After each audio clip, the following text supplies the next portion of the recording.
Next up, we have coming from the East Coast. We started in Vancouver and we're going all the way to the East Coast. In my hometown, Halifax, Nova Scotia, we have Alfred Burgesson. And Alfred is the founder of Tribe Network. And I am so anxious to hear about his story because I've just signed up for Tribe Network. They have an event taking place next week, a summit. We'll tell us a little. He is a community builder who has a unique talents of convening leaders and the ability to launch grassroots movements and coalitions while utilizing digital tools and platforms.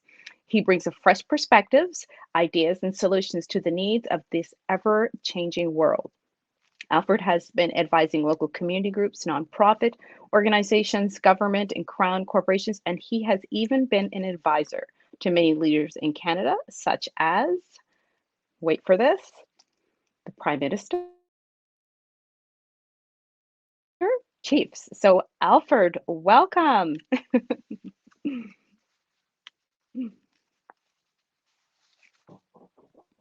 Hello. Hello. Welcome, Good evening. Alfred. Pleasure to meet Thanks for having you. me. We're so glad you're able to make it. I'm going to go off and the floor is yours, and I will meet you back for a round of questions after. Thank you. That's good.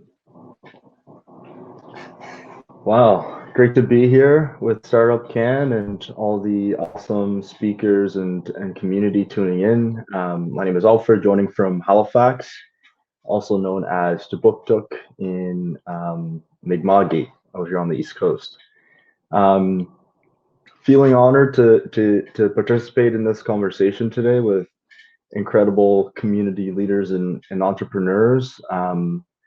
I guess with my time today, what I would like to do is share a bit of my experience, my journey, and I'll start by sharing some of the earlier experiences that I had that sort of introduced me to entrepreneurship, and then I'll share a bit more about my experience learning about the ecosystem broadly, and then I'll close with sharing a bit more about Tribe Network, as Njeri alluded to, this new initiative that I started. So my journey began similar to Narissa's, and it began with junior achievement. And so growing up, I was a basketball player. I thought I had a ticket to the league. And in grade 10, I joined junior achievement, what was called the company program. And after school, 20 students come together and we decide on a product or service that we want to launch as a business. And throughout the year, we compete with other schools in Nova Scotia to see who could have a successful business throughout the year. And at the end of the year, there's a big sort of summit where you bring together all the students and there's learning shared and really great sort of opportunities to engage with the other students and businesses. So that's junior achievement in high school was really where that began for me. And honestly, for me, it was like seeing a new team sport. Basketball was my sport growing up, like I said, and I thought being a pro was going to be my thing. But getting introduced to entrepreneurship in grade 10 in sort of an intentional way really opened up my eyes to the possibilities of sort of my talent, my potential. And in that time, I remember being with my peers and us going around the room, sort of electing different people for different roles in our company program, and everyone pointed at me to be the VP of marketing and communications. And I think I learned that it's through my way of just persuasion, if you want to call it that. During my time in high school, I would sell things to people. I would create T-shirts that I wanted to wear, and then I would have my classmates say they wanted some, and then I would sell it. I would do bracelets, and I would sell it. And so I was always sort of hustling on the side, and not really coming at it through the sort of intentional entrepreneurship lens. It was just um, things that I like to do and I want to share them, and oh, I can sell them too. So that's really how my journey began, was in high school, and junior achievement definitely opened my eyes to the world of entrepreneurship, and from then on I was sort of I was stuck in it after grade 10. And so my after high school I went on to university, and I was playing basketball at St. Mary's, and but I quickly realized that I was just so interested in, you know, just doing entrepreneurship. I wasn't really one to take in entrepreneurship through the classroom and through theory. I just wanted to go out there and do it and start something on my own. And so after my first year, I quit basketball. I was on a scholarship, but I quit, and I started my first business, which is a digital media business. And so I would walk store to store in Halifax, and asking business owners whether they were on social media. And if they weren't, I would show them social media, and I would say, you know, here's what you can do, and I would love to help you. Um, and so I started my first business, which was a digital media business. And at that time, I had friends who were super creative and had cameras and did videography and photography. And at that time, I was sort of framing it as a youth-led agency. And so we did some work, and ended up working with some great clients like the NBA. This was like in year two of starting this business when I was 19. And so from the get, it was clear to me that number one, I had a passion for this thing, and two, I was really able to connect with organizations, leaders who saw the value in sort of the work that I was doing, and the approach that I was taking to the work. So that's a bit of my sort of what got me going in the early days, and how I sort of established my interest in entrepreneurship and the early experience. Soon after, I'm now gonna share sort of a bit around the ecosystem, and sort of my early learnings about the ecosystem. And so in out here on the East Coast, we have an innovation hub. And I mean, innovation hubs are across the country. These are mostly not-for-profits that are government funded, that have a physical space and offer programming for entrepreneurs who just walk in from the street. And so you can walk in, you can sign up for a membership, and then you can roll in programming. And so on the East Coast, when I had my first business, I walked into our innovation hub here in Halifax, and quickly realized that there was no one in that space that looked like me, from the standpoint of peers and entrepreneurs that I could relate to. As well, there were no sort of consultants or program staff that looked like me. And so, from the jump, it was this odd sort of feeling being in this space alone. And that didn't last long for me there. I ended up leaving and finding community elsewhere. But that was sort of a very early introduction for me to the ecosystem, and sort of looking for support, and definitely not seeing it in that space. And soon after that, I ended up working with the Assembly of First Nations. I applied for a job to support a chief. And so at 20 years old, I was a special assistant for a chief, and I was working in Nova Scotia and in Ottawa, and sitting in rooms where chiefs and ministers are negotiating on the rights of Indigenous peoples. And for me, I think that was a time when I learned a lot about Canada's history generally, a lot of things that I didn't learn in school. And I mean, I went to what I would say was a good school, and I didn't learn about Canada's history and how they treated Indigenous peoples. I know that for sure. And so it was really eye opening for me. And spending a year and a half to 2 years surrounded by Indigenous leaders really it influenced the work that I wanted to do, or how I wanted to sort of the impact that I wanted to have. Kind of, it changed because I think in the early days I was very much focused on creating a business and just making the money and doing something that would make me rich. And I mean, I always did have a more I always did include my peers in whatever I was doing, or I tried to.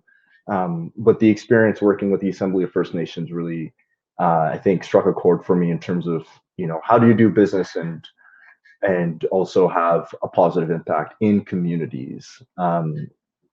And so that was a pivotal moment for me in my journey. I think just sort of seeing the ecosystem, I guess the system of Canada, the institutions and how they are not really working well for BIPOC folks. I really got to see it through that experience.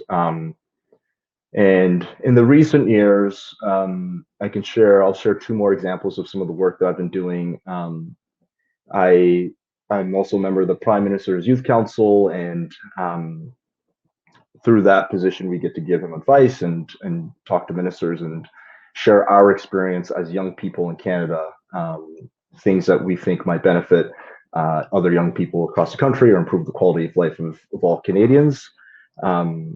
And last year, when the sort of everything was happening with Black Lives Matter and Asian hate and Mi'kmaq issues, I created this platform called Collective Action, and Collective Action essentially allows citizens to write a letter to their elected official to demand change. And so, through that experience, we mobilized over 50,000 people.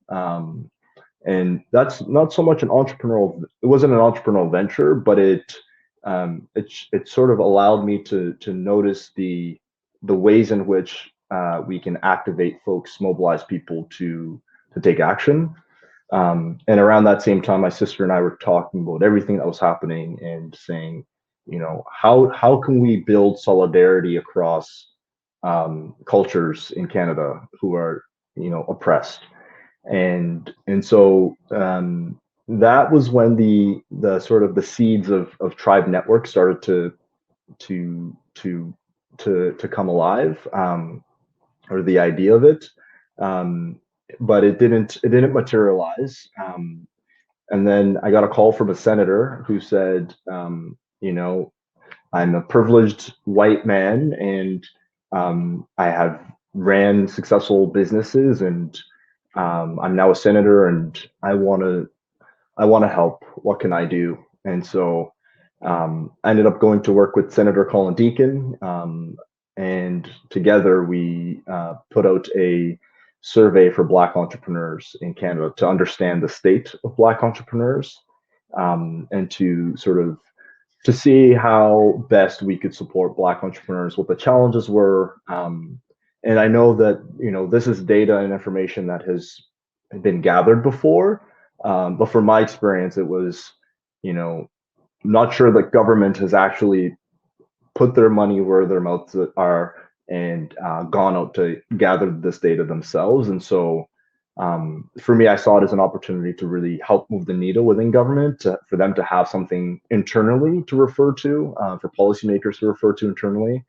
I saw it as an opportunity to sort of to create something that would support future decision making. And so I did that, and through that experience, got to work with awesome folks, like Jackie on this call, like Nadine, and many other Black organizations across the country.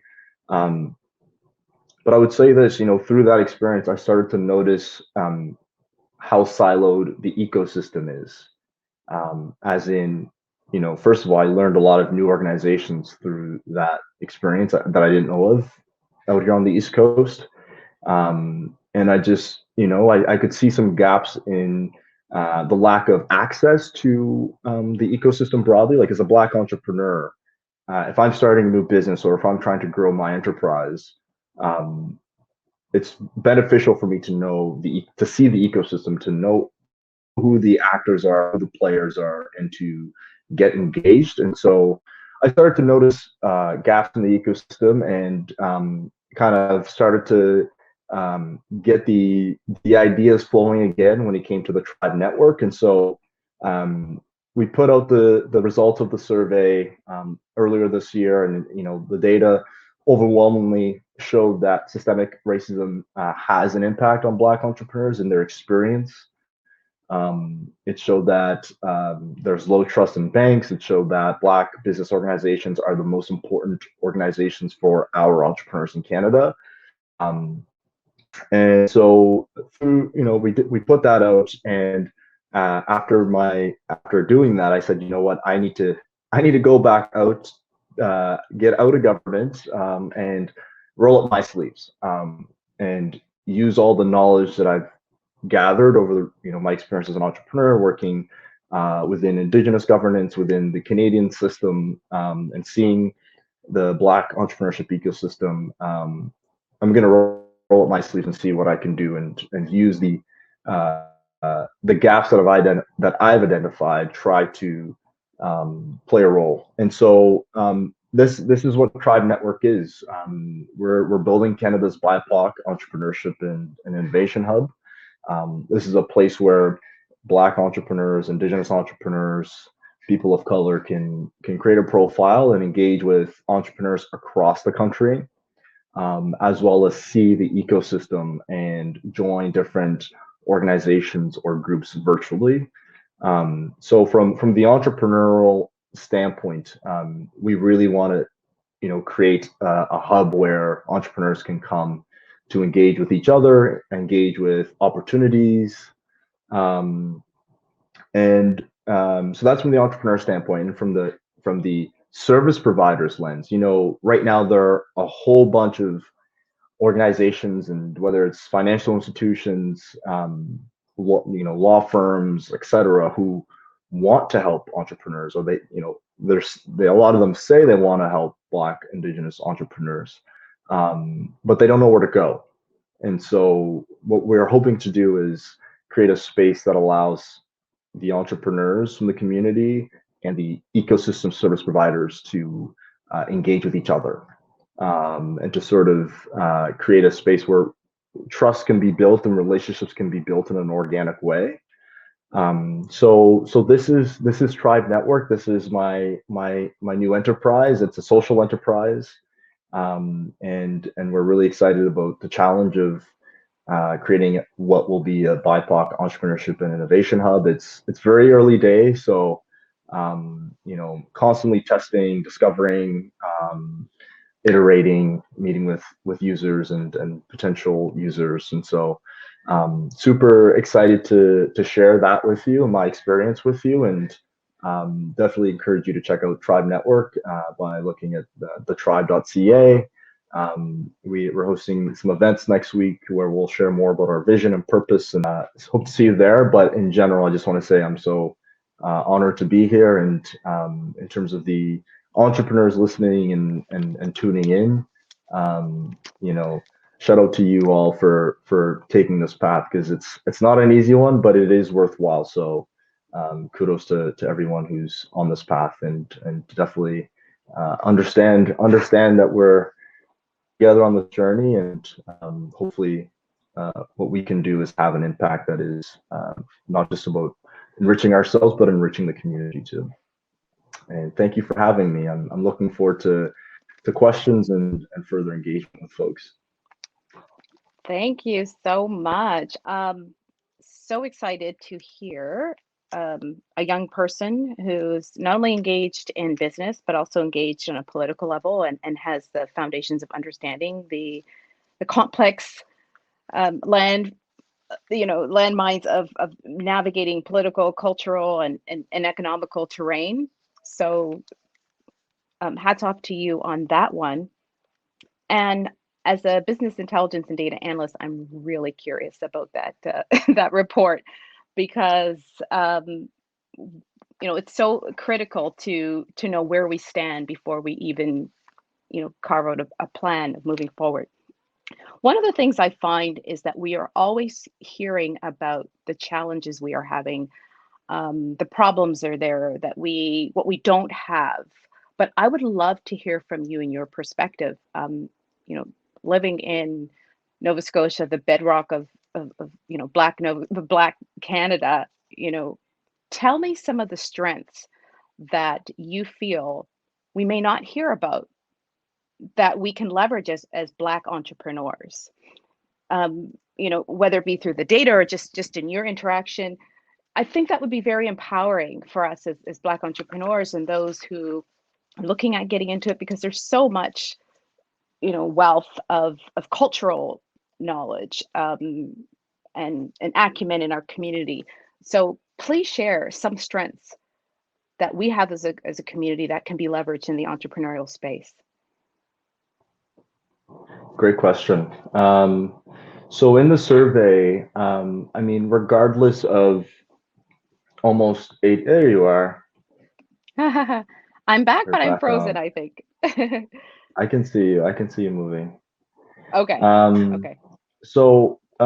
through the survey we did, you know, for over 75% of the Black entrepreneurs said that systemic racism hindered their essentially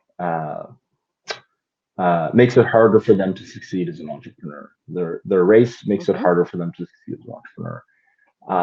76% said that.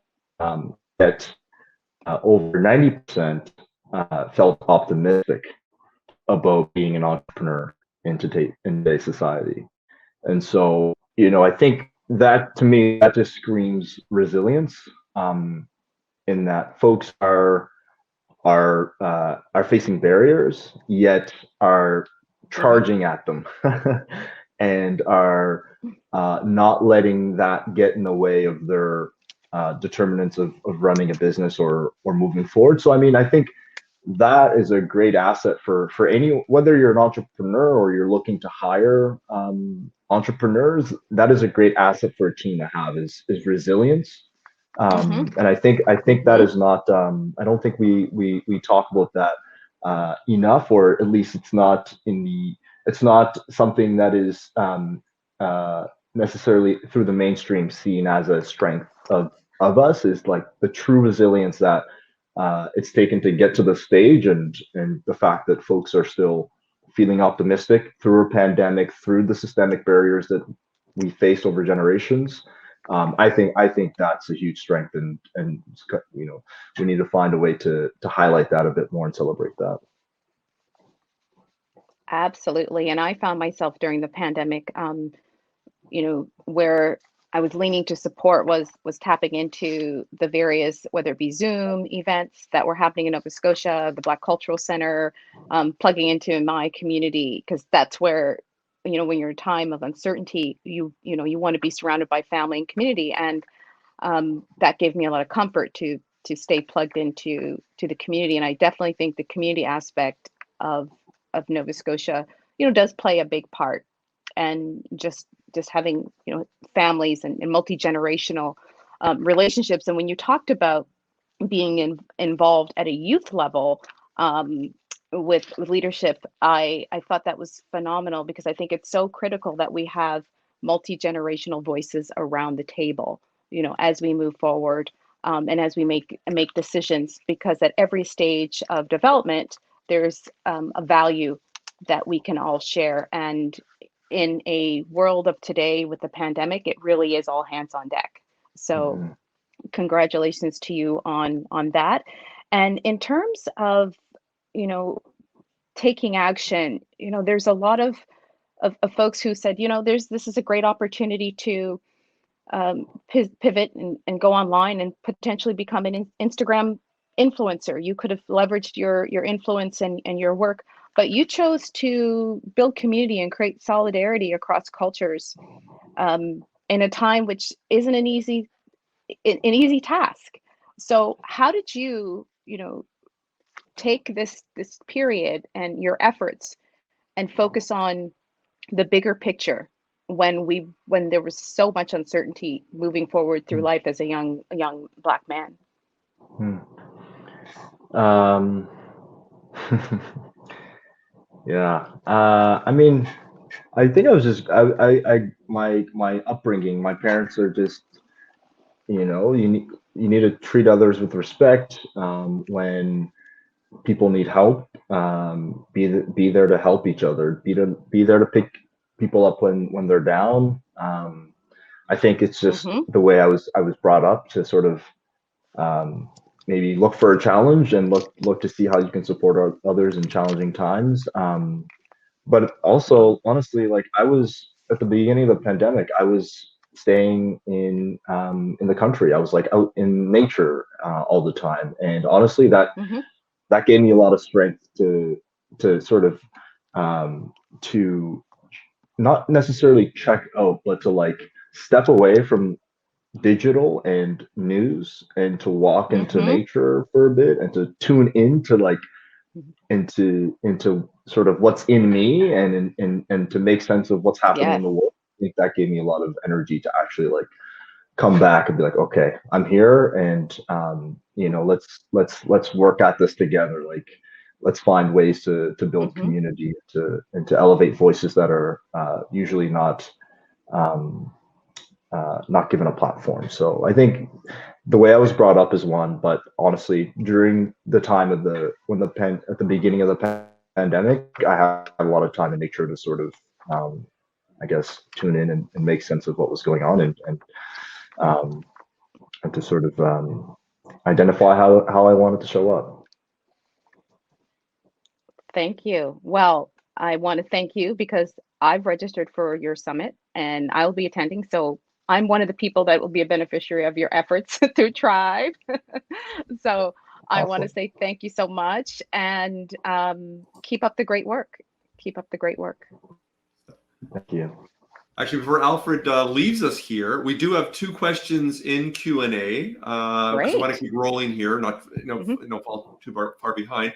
One was a general question from Dave Brown, so we'll hold off on that until a little bit later. But one from our friend coming from Sydney, Australia, Sydney, Nova Scotia, Sydney, Australia, Michael Haynes, who was one of our speakers last year for our Celebrating Black Entrepreneurs event. And Michael asks you this question, Alfred. Pretty big question, but I'm going to ask it anyway. What do you Mhm. feel is one key gap in the ecosystem that needs to be filled to help young Black entrepreneurs to succeed? One key gap. I mean, I'll go back to the experience that I had walking into that innovation hub in my early days. Those innovation hubs are publicly funded, and I don't see a lot of Black people in them. Um, those innovation hubs give non-dilutive funding to to entrepreneurs. They invest in startups, and if we don't have Black people getting access to either the space or the programs that they're offering, I think that's a huge gap. Because again, they are government funded, and so you would hope that, um, those organizations are at least reaching out to the communities and finding Black startups to invest in or to pull into their hub. Whether whether that's by subsidizing the cost for entry in terms of membership, whatever it is. I think we need to look at some of those innovation hubs to see the fact that they're not reaching folks they should be. Look at how much money they've given out over the however many years, and calculate how many have gone to Black entrepreneurs versus others, right? So I think, the innovation, creating more access for Black entrepreneurs into the existing ecosystem is super important. I understand that we're, through the Black entrepreneurship ecosystem program that the government announced, where there's going to be a lot more capacity built in the Black entrepreneurial ecosystem. But we can't forget that there's an existing one, that is benefiting a lot of people, that has wealth, and Black entrepreneurs need to be in there too. Great answer. Thanks for the response there, Alfred.